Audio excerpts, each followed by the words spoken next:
Salutations everyone, Shadowtaurus here, and I'm back with another versus video for everyone. That being, could Kid Naruto survive the Shibuya incident? Now, this video topic was actually given to me by my friend Dotbat. As well, the thumbnail for this video was actually made by a friend of mine named Kontetsu Kages. Their respective channels will be in the description below. But before we get into the video, if you actually like the video, make sure to like the video, comment your thoughts down below, and subscribe to the channel, and click the notification bell to know when I upload. Finally, check out my Patreon to get access to cool rewards such as early access to videos before I post. As well, I've made a patron-only Discord, so yeah. Anyways, on to the video. Now, as you all may know, I am a big Naruto power scaler from all the different Naruto power scaling videos I do on this channel. And so I was thinking of what kind of video I should make, and then it hit me. Why not combine a verse that I've been scaling for years with a verse I'm getting into scaling? With that being said, this video will be distincted into 3 different parts, mainly 3 main challenges for Naruto to overcome to say that he can survive the Shibuya incident. The first part will be Naruto versus Dagon and then Jogo. We'll be seeing if Naruto could fight Dagon, and yes, all these fights will be him fighting solo, and then right after he'll be fighting Jogo, since you know, it's right after Toji left to beat up Megumi. Jogo came out of nowhere and wrecked the sorcerers after they left. And also, to mention, every single fight in this video will be happening back to back in sort of a gauntlet style. The second section would be if Naruto could beat Toji, specifically the Toji that Megumi fought. Now I know a lot of people really would want me to put Naruto up against pre-RTC Gojo Toji, you know, the one who had all of his cursed tools. However, for the sake of the video, I can't. But if you want me to do a full video on that topic, make sure the video does well to let me know you guys really enjoy the content. And the final challenge will be Naruto facing off against Sukuna and Maharaga. So that's basically the structure of the video. And for one final note, we will be equalizing chakra and cursed energy for the video, taking basically verse equalization into account. This is mainly so people don't say, oh, Naruto can't see them, so he can't fight them. You know, that kind of BS. Anyways, without further ado, let's get into some of Naruto's scaling before we actually get into the matchups. Now, for this video, I will be using Naruto during the first Final Valley fight. How it will work is that we'll be discussing Naruto during the 3 stages he goes through during that fight. That being Base Naruto, Version 0 Naruto, some people call it, and then finally One Tails Naruto. So then let's actually scale this Naruto, shall we? Now, when it comes to actual attack power, there are a few different avenues we can go for Naruto. Firstly, he should scale above all of the Konoha 11 by this point, as Neji blatantly states so during his fight with Kidomaru.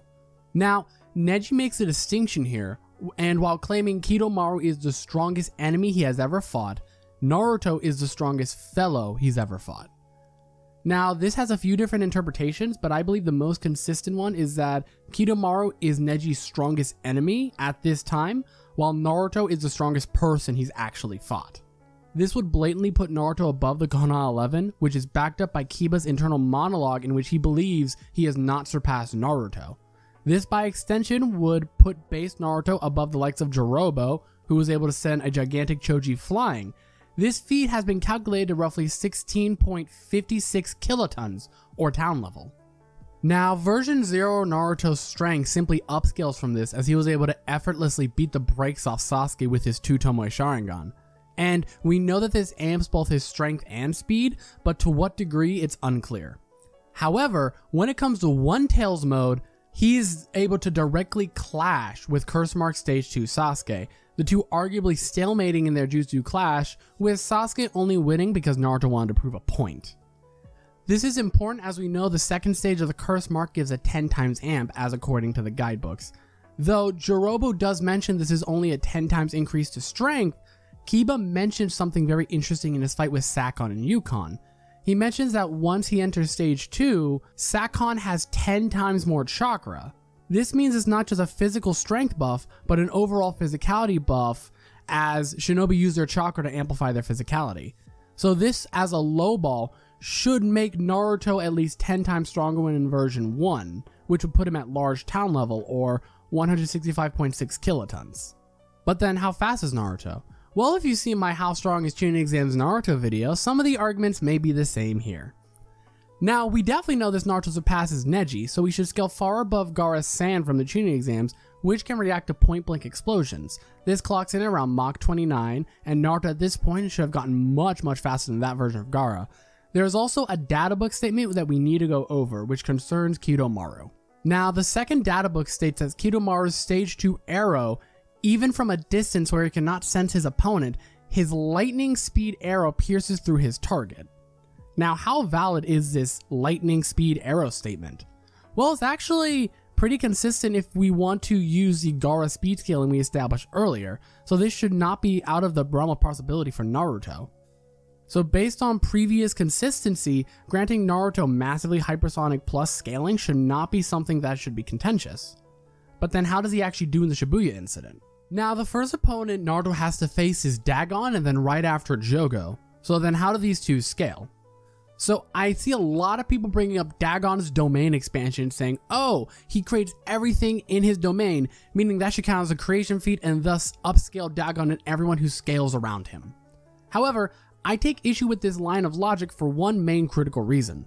There is not enough evidence to say that characters scale to the area they create within their domain expansion. Case in point, Jogo creates a mountain in his domain expansion, yet his strongest attack, which is Maximum Meteor, has only ever been calculated to be large town level. As well, people like Hikari have unlimited cursed energy when he hits his jackpot in his domain expansion, yet he does not have infinite strength. So by that extension, should mean that they do not scale to their domain expansions. As I stated earlier, Jogo does have a large town level feat, so being generous will grant Dagon that level of strength as well. But what about speed? Well, there's an issue we run into. There are two consistent lines of scaling for these curses. You can either scale them off Choso's attacks, which are said to surpass the speed of sound, or scale them below the likes of Maki, who at her strongest was around Mach 3. And while there are higher speed scalings for the verse like Hikari's lightning feat, those would not apply to any disaster curses as none of them would scale to those later feats. So then Naruto beats the disaster curses very easily, as in version 1, in terms of physical strength, he scales with them, and their lackluster speed makes it so they instantly get speed blitzed by Naruto. But what about Toji? Now, unfortunately for Toji, he suffers from the same thing as Dagon and Jogo. Now, to Toji's credit, he was able to beat and damage Dagon, but the speed scaling for Toji still has him in a similar vein that he suffers from a horrific speed blitz from Naruto. The worst part is, unlike the curses, Toji does not have any regeneration, so Naruto can just beat him till he dies and not get hit. And for those believing Naruto does not have the stamina for this, Kabuto mentions that even after spending 5 days in the Forest of Death, he was still able to stand and fight after creating a bunch of clones and making 3 of them counterfeits of his comrades. So Naruto definitely has the stamina to do this. So he clears Toji and he clears the disaster curses, but his biggest challenge will be the next one, that being Sukuna and Mahoraga. Now for this section, I'll actually be doing something a little bit different. Instead of having Naruto fight Sukuna and Mahoraga individually, I'm going to have it be a 3-way free-for-all, as if Naruto were to just encounter both Sukuna and Mahoraga when they're about to fight. So when it comes to Sukuna's strength as well as Mahoraga's strength scaling, we don't have a lot. With this version of Sukuna, he's stronger than the disaster curses by a good deal, but how much is unclear. It's the same with Mahoraga. As well as speed, they're in a similar boat. Both faster than disaster curses, but it's unknown by how much, just that he's significantly faster. And there is something to note that Jogo even says that his maximum meteor would have damaged Sukuna, and Sukuna does not dispute this, only mentioning that if it hit, it would. This means that Naruto could definitely damage Sukuna. Now, if you want to grant 15-finger Sukuna the later on lightning scaling, then by all means, I have no contention with that. However, despite all this, Naruto should still lose to both Sukuna and Mahoraga. The reasoning for that is Sukuna's domain expansion, as the Nine Tails regeneration just couldn't survive all that. And for Mahoraga, well, Naruto couldn't really put him down. Except, maybe he actually can win this fight. Now, if you've been watching the video so far and you didn't just skip to this part in the video, Naruto has been fighting these guys in a gauntlet. That means either Dagon or Jogo would have probably activated their domain expansion. This would mean Kurama, who is extremely intelligent, shown by knowing nuclear fission without being taught it by anyone, would have seen them, and thus, because of the very specific circumstances of verse equalization here, may be able to, in this specific context, mimic domain expansion to the degree to where he can summon himself within Sukuna's domain. Yeah, we're getting into that. Now, I know a lot of people are going to contest this, but in a verse equalization setting, this is 100% possible. And we know that it's in character for Kurama to not let Naruto die for the sake of self-preservation. So this is a possibility. As well, in the Road to Ninja movie, which has a manga tie-in chapter, which was written and drawn by Kishimoto, it was shown that a tail beast could be summoned and fight alongside their Jinchuriki. Kurama is at bare minimum multi-continental and arguably planetary, which means he absolutely obliterates both 15-Finger Sukuna and Mahoraga. So in conclusion, because of verse equalization and out-of-the-box tactics, Naruto can surprisingly survive the Shibuya incident. But that's really it for the video. If you did like it, make sure to like, comment, and don't forget to subscribe. Until we meet again, good luck in your power scaling endeavors.